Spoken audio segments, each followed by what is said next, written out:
En la Biblia podemos leer que Dios hizo todo perfecto y dentro de esa perfección también nos dio la libertad y el ser humano escogió desobedecerlo. Y todo esto trajo un caos, pero Dios tiene un lindo plan para rescatar a las naciones.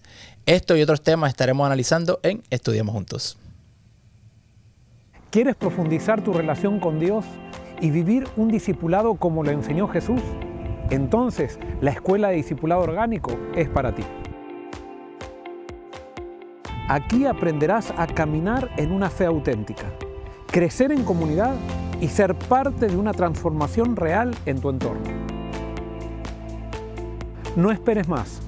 Las inscripciones están abiertas, pero los cupos son limitados. Regístrate ya en discipuladoorgánico.com y comienza este viaje de fe y crecimiento.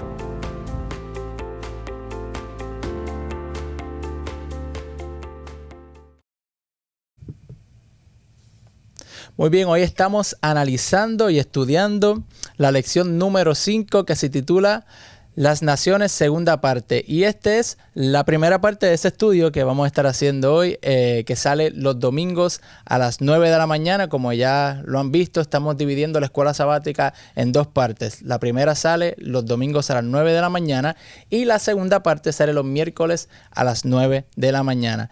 Y también se han dado cuenta de que sí, no soy Ángelo. Ángelo está tomando unas merecidas vacaciones, así que Ángelo, te mandamos un abrazo. Espero que estés disfrutando junto con tu familia.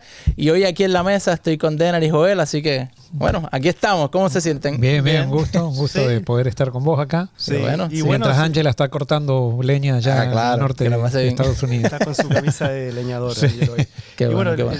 Igual ahí hay como un dejo de un acento muy parecido entre Ángelo y claro, así que no van a extrañar que cambiemos las R por las L's, no, que a veces algunas S no salgan, así que en ese sentido se van a sentir en casa. Va a quedar de día también. Claro, exactamente, así que los voy a dejar de día, voy a tratar con mi acento.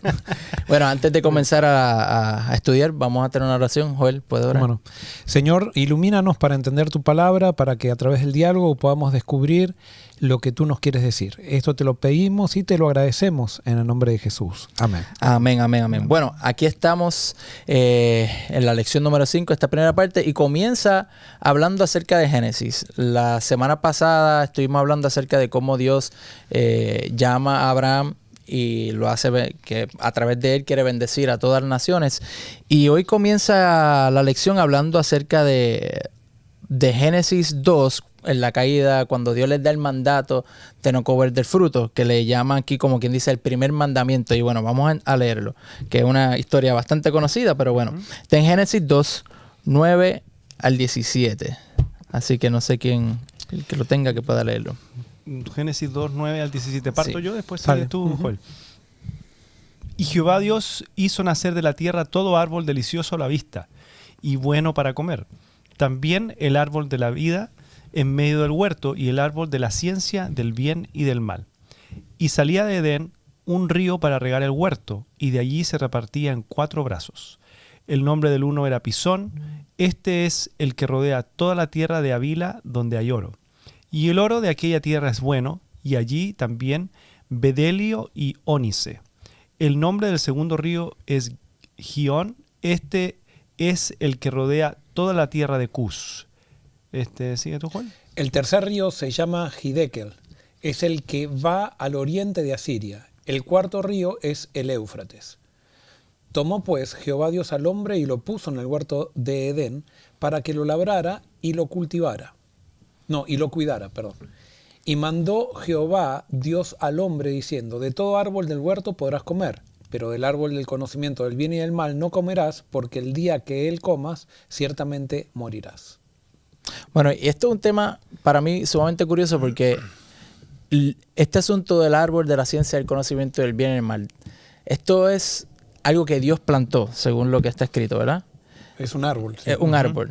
Y este árbol que está ahí, que no se puede comer, ¿qué hacía en el Edén? ¿Y por qué Dios lo permite que esté allí en el Edén? O no simplemente lo permite, porque si es un árbol, bueno, ha sido de su creación. ¿Qué de malo tiene este árbol? No, yo creo que no tenía nada de malo, simplemente es de asignar una señal de libertad, o sea, decir, esta es la señal, si ustedes, o sea, ustedes van a poder decidir si no quieren estar conmigo. Y la señal es, lo único que había era árboles en esa época, o sea, no había otra cosa porque era un jardín. Entonces dice, este árbol, de este no van a comer, de todos los demás van a comer, pero de este no. Ahora, yo siempre me he preguntado, y no creo, tal vez no tengamos la respuesta a eso, ¿el árbol iba a estar por siempre ahí o tal vez habría sido un tiempo determinado que ya después ese árbol no iba a estar más? O sea, por lo que dices tú es, claro, la elección. Entonces la elección sería eterna, tal vez. O sea, yo sé que no está arreglado, pero siempre me he hecho esa pregunta de, sí, está en un principio porque dar la posibilidad de elección. Pero una vez que ya, no sé, habrán pasado 1000 años o 5000 años, ya no es necesario el árbol porque ya se eligió o es eso algo que... Bueno, yo creo que el jardín del Edén nunca entendí eso. Era la casa de Adán y Eva. O sea, no era... Después cada hijo iba a tener su Edén, ¿no? O sea, su jardín que ellos iban a tener que cultivar y todo eso. Entonces, yo creo que justamente la prueba era solamente para Adán y Eva, no era para todos los descendientes de Adán y Eva. O sea, fíjense que ellos cayeron y a raíz de eso todos caímos. O sea, todos, no es que todos caímos, pero todos heredamos esa caída. Entonces, ellos eran los representantes de este mundo, ellos eran los reyes de este mundo. Entonces, en la decisión de ellos estábamos todos nosotros. Como en la salvación de Jesús, estamos todos también. Okay. O sea, me parece que es la misma, después Pablo pareciera dar a entender ese concepto también en Romanos, ¿no? Sí, luego vamos a leer eso, pero bien interesante, no lo había visto de esa manera, porque te iba ahora a preguntar, entonces los hijos no iban a tener la libertad que tuvieron ellos. Pero quizás en la cuestión de representación ahí... Claro, es que la sabiduría nunca iba... Yo creo que Adán y Eva cayeron por el hecho que eran nuevitos. Okay. O sea... Pero en la medida que ellos iban avanzando en su conocimiento de Dios, y eso cada vez iba a ser más utópico el hecho de que caigan. O sea, porque el conocimiento de Dios nos iba a ir cada vez más profundizando en el amor, y entonces no iba a ser lo mismo que esté o que no esté. Sí. Claro. Y ahora el hecho de lo que vemos, no sé si más adelante habla de lo que es la caída. O sea, la influencia no fue el árbol, fue lo que dio Satanás para comer el árbol. O sea, ellos vieron el árbol antes. Claro, el árbol fue un resultado, el comer del árbol. Pero nunca les llamó la atención el árbol. O sea, nunca, no muestra ahí que... Pero cuando Eva es tentada, y ahí después dice que vio que el fruto era bueno. O sea, él vio, o sea, le llamó la atención recién ahí, después que el diablo la tienta, o sea, diciendo que va a ser igual a Dios, que Dios es mentiroso, todo. Ahí ella ve el árbol diferente. Antes no. O sea, no, por lo menos no aparece que ellos les llamaran la atención. Mira, no aparece hasta ese momento, y como que ya de ahí cambia su perspectiva de que lo malo ya no es malo. O sea, lo que Dios dijo que no hiciera, no es tan así. Y yo lo veo también, o sea, en nuestra vida también. O sea, hay un montón de cuestiones que uno dice, no, yo nunca haría esto, no, esto no me llama la atención. Pero cuando llega la tentación, y si uno está desconectado de Dios, lo malo ya no parece tan malo. Sí. Y voy a escoger eso. Bueno, y ahorita vamos a entrar un poquito porque quiero preguntarle acerca del por qué el conocimiento, el bien y el mal, pero ¿cuál fue el primer mandamiento que vemos de Dios según lo que podemos ver ahí? El primer mandamiento que Dios le da a Adán y Eva. La primera orden. La primera. No, la primera orden fue fructificad y multiplicados. Qué interesante, porque eso es lo que quería llevar, porque la lección, y no estoy criticando, pero la lección habla como que el primer mandamiento lo hace ver el no coman. No coman. Que es una prohibición. Exacto. Y yo lo noté un poco extraño, y mientras leía, yo veía que, de hecho, no había visto esa tampoco, que es verdad, que lo primero que le manda es que se multipliquen, pero... Él no solamente dice no coman, sino él dice coman libremente. Entonces no es como que una prohibición. Y de hecho, dentro del no coman, aún es libertad, porque él no está evitando que tú no lo comas. O sea, yo te puedo decir, no lo comas, pero hay una diferencia entre yo restringirte literalmente de que no lo comas a yo simplemente decirte no lo comas porque claro, lo que hay pasa una consecuencia. Como que le atribuimos que Dios los va a matar si comen. Entonces así parece una prohibición. Dios le está dando un consejo, y un consejo basado justamente en no perder la relación que los dos estaban disfrutando. Que estaba disfrutando Dios con ellos y que estaban disfrutando ellos con Dios, ¿no? O sea, que no hay... Lo que quiero llegar también es que en la relación o en el mandato o la orden de Dios o la relación con Dios es una relación de libertad. Correcto. O sea, los principios de Dios, de mandamiento, son para vivir en libertad. Yo sé que puede sonar un poco raro porque quizás para algunos podrán pensar, y la iglesia está obviamente... ha sido la causante de quizás este pensamiento, de que vemos un Dios que restringe, un Dios que es todo de órdenes, es un Dios que si tú no haces lo que Él te pide, te aniquila. Entonces, lo que uno ve es todo lo contrario. Lo que uno ve de Dios es que es un Dios que quiere que vivamos en libertad. Ahora, esa libertad no es para vivir independientemente de Él. Y por eso, cuando lo que Dios está cuidando es la relación que Él tiene, la conexión que Él tiene con esa gente, con sus criaturas. Entonces, hasta eso está muy bien que Él, si quiere prohibir algo, digamos, no como una orden obligatoria, sino como diciendo, mira, no hagas esto porque el día que no nos conviene. O sea, se corta esta relación si haces esto. Es más, para la esencia de Adán y Eva, para la sanidad de Adán y Eva, ellos necesitaban estar conectados con Dios, porque Dios los creó en conexión con Él. No los creó separados de Él, sino en conexión con Él. Entonces, para ser ellos, necesitaban seguir viviendo en conexión con Dios. Y ahora, o sea, viendo todo eso, es interesante que la libertad que Dios da, y la libertad que Dios nos da, y la libertad que Dios les dio a Adán y Eva, porque el plan de salvación, ¿de cuándo que está? ¿Desde ahí partió de la caída o estaba de antes? Desde antes. Sí. Era muy fácil para Dios cuando Satanás tienta a Eva, que Dios apareciera ahí también y le dijera a Eva, no, o sea, no lo hagas, mira, porque si lo hace va a pasar esto y Jesús va a tener que ver, o sea, mira las consecuencias que pasan, no lo hagas, piénsalo bien. Pero Dios guardó silencio, o sea, no es que no estaba ahí, seguramente estaba ahí presente viendo todo eso, pero Él no se hace presente para evitar eso. Y esa es una libertad súper grande, o sea, porque el costo fue tan grande que digo, bueno, para evitarse el costo voy a evitar que ella que no caiga porque le voy a mostrar lo que va a pasar. Pero le da total libertad de hacer eso. O sea, es grande. Porque yo siempre me pregunto, ¿por qué Dios no fue y se apareció ahí en la tentación? Claro. Y paró a Satanás, o sea, en el sentido de decirle a Eva, no lo hagas, mira, acuérdate lo que... Pero no lo hizo, a pesar del gran costo. Es que esa es la única forma de mostrar su amor y la libertad que Él nos da. Pero el plan estaba ahí igual, el plan se hizo igual.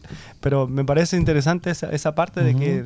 y también es un misterio. Hay tantas cosas que todavía realmente no creo que hayan respuesta o que las podamos entender con nuestra mente tan limitada, entender un Dios que es infinito, que es imposible nosotros entenderlo. Pero creo que el principio de libertad es importante entenderlo, porque esto nos va, y especialmente cuando estemos analizando cosas proféticas, porque podemos identificar qué viene de Dios y qué no viene de Dios. Correcto. Y algo que cuando tú ves que hay un sistema o algo que no está ejerciendo libertad, no da libertad. No da libertad, ahí no está el espíritu. Y quiero que leamos aquí algunos versículos. Gálatas 5:1. Que eso, de paso, está tan confundido dentro del mundo cristiano, porque la libertad es el principio más importante que existe en la Biblia. No sé si el amor es un principio importante, pero es que sin libertad no hay amor. Sí, yo creo que es que es una conexión, no se puede separar uno del otro. Gálatas 5:1, Juan 8:36. Entonces yo voy a buscar aquí 2 Corintios. Sí. ¿Leo yo? Okay, sí. Estad pues firmes en la libertad con que Cristo nos hizo libres y no estéis otra vez sujetos al yugo de esclavitud. Bueno, y ahí lo podemos ver que cuando está Cristo, ¿qué cosa hay? Hay libertad. Cristo quiere que vivamos libres. Y hablando aquí obviamente de las leyes y todo, es que Dios quiere que le escojamos a Él, no porque hay algún mandato. Y de hecho, cuando seguimos mandatos, lo que terminamos es alejándonos más o nuestro corazón no se regenera realmente. Y entonces Dios quiere que le sirvamos en libertad. Produce rebeldía. La prohibición. Claro. Y hacer eso al final produce rebeldía porque es imposible. O sea, tú puedes hacerlo por cierta cantidad de tiempo, pero por dentro, o sea, es imposible humanamente, es imposible poder hacerlo y que seas realmente feliz. Siempre vas a ser infeliz obedeciendo por obedecer, por mandato, o por miedo, o por lo que sea. Que no sea la razón clara, que es el amor, que es lo que nos lleva a obedecerlo, pero sin pensarlo. Que eso es lo que hace el amor. Tú obedeces, pero sin pensar. Yo no voy a hacer. No, sale, porque el Espíritu te lo hace que lo hagas. Y así eres libre. Pero cuando tú tienes que estar pensando, cuando tienes que hacer, voy a hacer esto. Yo siempre he dicho lo que me pasaba a mí antes, que yo decía, tengo que ser humilde, voy a ser humilde. Y al final era todo lo contrario, porque era imposible para mí no, tienes que ser humilde. No, o sea, lo estaba pensando y era orgulloso de mi humildad al final, ¿viste? Entonces era una contradicción grande y al final tenía esa lucha que yo siempre salía perdiendo. Pero ahora, o sea, si yo tengo a Jesús en mí y quiero ser como Jesús, voy a ser humilde sin pensarlo. Y eso es lo que por eso... Bueno, para mí hay un acto que es voluntario, que es muy doloroso, pero que hay que hacerlo cada vez que queremos que suceda eso, que es la renuncia a uno mismo. Esa es la obediencia, si podríamos decir. Es renunciar a mí mismo y dejar que Cristo sea Él el que surja. Y esa es la libertad que dice Gálatas ahí, o sea, que nos hace libre para eso, o sea, para ser como Jesús y renunciar a nosotros mismos. Sí, sí. Bueno, la otra entonces Juan era 8:36. 8:36. Así que si el Hijo os libertare, seréis verdaderamente libres. Ahí está, o sea, tener una relación con Dios implica que somos libres, implica libertad. Y entonces 2 Corintios 3:17, yo lo leo acá, dice, porque el Señor es el Espíritu, y donde esté el Espíritu del Señor, allí hay libertad. Y eso es una evidencia que lo hemos predicado aquí en Forest City mucho, que para uno identificar si el Espíritu se está moviendo, una de las cosas para identificar si la iglesia está llena del Espíritu es si se está viviendo en libertad. Correcto. Cuando hay restricciones, es que ni siquiera lo vemos desde el principio. Dios creó a Adán y Eva para que vivieran libremente. Y eso es parte de nuestra relación con Él. Pero, no sé si puedes leer ahí primera de Pedro 2:16, búscala, porque ¿qué implica vivir en libertad? Segunda de Pedro... ¿Segunda o primera de Pedro? Perdón, primera de Pedro 2:16. Primera de Pedro 2:16. Y entonces ahí vamos a ver entonces qué significa este asunto de libertad también. Dice así, actuad como personas libres, pero no como los que tienen la libertad como pretexto para hacer lo malo, sino como siervos de Dios. ¿Qué significa? Porque esto es bien interesante. Eso le está diciendo, vivan como libres, pero no como pretexto. Lo que pasa es que la libertad implica riesgos. Por ejemplo, suponete en una iglesia que se da libertad, en esa iglesia que se va a libertad va a haber gente obediente, libre, por amor y que está bien fiel a Dios, y va a haber gente que aprovecha mal la libertad que se le da y simplemente manifiesta lo que hay en su corazón sin querer entregarse. Entonces, si la libertad no exigiera riesgos, pregúntenle a Dios entonces. Fíjense el riesgo que corrió Dios por dar libertad. Porque podríamos decir, como en el mundo está mal por la libertad que Dios dio, entonces la libertad es mala. No, la libertad siempre es buena. Siempre va a ser buena, por más que haya gente que use mal la libertad. Interesante. Sí, porque la gente puede pensar rápido, ustedes están hablando de amor, de libertad, y rápido vienen y acusan a uno como que es un tipo de libertinaje. Pero por ejemplo, acá hablando, ya que metiste a Forest City, vas a ver en Forest City que hay gente que no está entregada a Dios. Pero nosotros le damos libertad para que no esté entregada a Dios. Y no estamos controlando en su vida si están entregados, si no están entregados. Sí amonestamos desde el púlpito, amonestamos y llamamos una... Pero cada uno es libre. Pero los que están entregados a Dios realmente están verdaderamente entregados. En la medida como la luz es más poderosa que las tinieblas, cuando la gente esa que está entregada a Dios va contagiando a mucha gente que no está entregada a Dios. Pero el hecho de que acá encontremos gente que está viviendo en libertinaje no hace que quiera decir que la libertad sea mala. No sé si me explico. Sí, y lo interesante de esto es que la libertad, como tienes la opción de escoger, y cada cosa que tú escojas siempre va a tener una consecuencia. Entonces tienes la libertad para escoger tus consecuencias que produzcan vida o las consecuencias que produzcan muerte, que es lo que Dios le dice. Yo siempre digo algo, si vos querés conocer realmente a alguien como es, dale libertad. Dale libertad y así vas a conocer la persona y vas a saber de qué lado está cada persona. Ahora, si vos no querés conocer a nadie, obligale a la gente. Y bueno, todos van a estar obligados por conveniencia, por miedo, por esto, pero nadie va a conocer el corazón de otro. Pero cuando vos das libertad, conocés realmente dónde están parados todos. Entonces ahora hablando de este asunto de la libertad, ¿verdad? Viendo a Dios. ¿Por qué? Que esto es lo que me encontraba curioso. El árbol del conocimiento, que era del bien, no era solamente del mal, sino del bien también. No era como que algo así satánico. El conocimiento de lo bueno y lo malo, básicamente. ¿Por qué Dios, si es un Dios de libertad, no quería que ellos obtuvieran ese conocimiento? Muy buena. ¿Qué de malo tiene eso? Buenísima pregunta. La pregunta es, porque Dios conocía el bien y el mal. Ujú. Y alguien puede decir, ¿y cómo Dios conocía el bien y el mal? Si Dios es luz, es santo, es santo, es luz. ajá. Entonces lo que pasa que Dios conocía, Adán y Eva conocían el bien por referencia, perdón, el bien mal. por experiencia Ujú.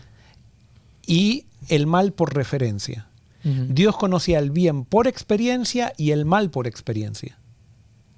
Y entonces Ajá. alguien puede decir, ¿pero cómo? ¿Dios cómo podía conocer? Porque Dios tuvo un hijo que se le separó. Ok. Y por más que él no fue el que lo separó, por más que él no fue el que cometió el pecado, como él estaba en relación con Lucifer, cuando Lucifer se aparta, decime un padre que se aparta a su hijo, un padre que se le vuelve en contra, es afectado por la decisión de su hijo. Y Dios fue afectado por experiencia, por el mal de Lucifer. O sea, la existencia de Dios, y eso no cambió desde ahí en adelante. Cambió. Entonces ahora Dios sabía el mal y el bien por experiencia. Adán y Eva solamente sabían el bien y el mal por referencia ni sabían lo que era el mal. Ok. Pero entonces cuando ellos pecan, ahora saben el mal, el bien por referencia, bueno, Adán y Eva por experiencia también, el bien. Pero nosotros todos lo sabemos por referencia, el bien. Hasta que el Espíritu Santo nos llena y empezamos a experimentar un bien que no es el bien total que tenían Adán y Eva, porque nosotros seguimos siendo pecadores. Pero por eso, en ese sentido, Dios, y era por la relación que fue cortada por Satanás, o sea, un padre, y vuelvo a repetir, un padre un hijo se le revela, es imposible, por más santo que sea, que el padre no sea afectado por el hijo. Entre, me estás dejando Y ese- aquí. y ese- Sí, y es mucho. Entonces, eso, a ver la naturaleza de Jesús, ahí, o sea, más se comprueba que Jesús no tenía memoria también del cielo. O sea, cuando él nace, porque tampoco... Así creemos. O sea, algunos creemos así. Pero porque también no sería justo que él conociera el bien por referencia. Claro, o sea, exacto, por no experiencia, perdón. No sería para nosotros, o sea, ojo, vos estás tomando un tema teológico Sí, que o la sea, gente no se define. Pero Pero la diferencia con Jesús es que él nace del Espíritu cuando nace. Correcto. Y nosotros nacemos del Espíritu cuando nos entregamos, o sea, cuando dejamos que el Cuando- Espíritu nos llene. Él nació lleno del Espíritu desde el vientre de su madre. Entonces, él no vino a mostrar cómo vive un pecador, él vino a mostrar cómo vive una persona regenerada. Ujú. Y entonces por eso él no pecó nunca, pero como regenerado. ¿Y esto quiere decir que Jesús era corrupto? No, no era corrupto porque no pecó. ¿Pero era débil Jesús? Sí, era tan débil como nosotros. Pero tenía fortalecido con el Espíritu. Y tenía la experiencia porque estaba viendo lo que sucedía. O sea, ¿La experiencia de qué? Como Dios, tú sabes que dijiste que Dios tenía el conocimiento del mal, Sí.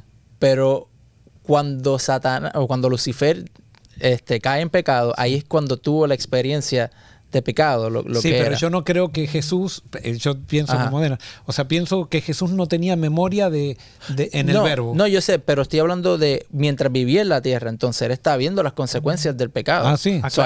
Tenían una experiencia en ese sentido. Correcto, y él era débil, Ajá. era débil. Cuando él experimenta el pecado, cuando Dios carga toda la Claro. culpa en él. O ahí y- lo siente en él la separación que ahí que siente, y viene- por ajá. eso dice, Padre, Claro, ¿por qué claro. me has desamparado? Sin embargo, él por fe sigue aferrado Pero al Padre. tenía un asunto visual de que él podía ver lo El que mal. causaba el mal. Claro, sí. Pero entonces lo que estoy pensando, entonces Dios, antes de que eso pasara, conocía del mal.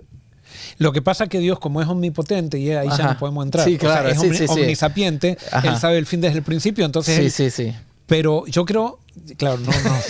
Es que es un tema, perdona, hablando espera, humanamente, espera. lo sabía por referencia. Claro, por referencia, claro. Antes que Que Lucifer peque, lo sabía por referencia, pero eso producía ya, desde la eternidad, debe haber producido un dolor tremendo en Dios. Claro. Wow. O sea, que llegue ese momento. No, ni quiero pensar en eso porque me voy a enredar acá. Hay mucho.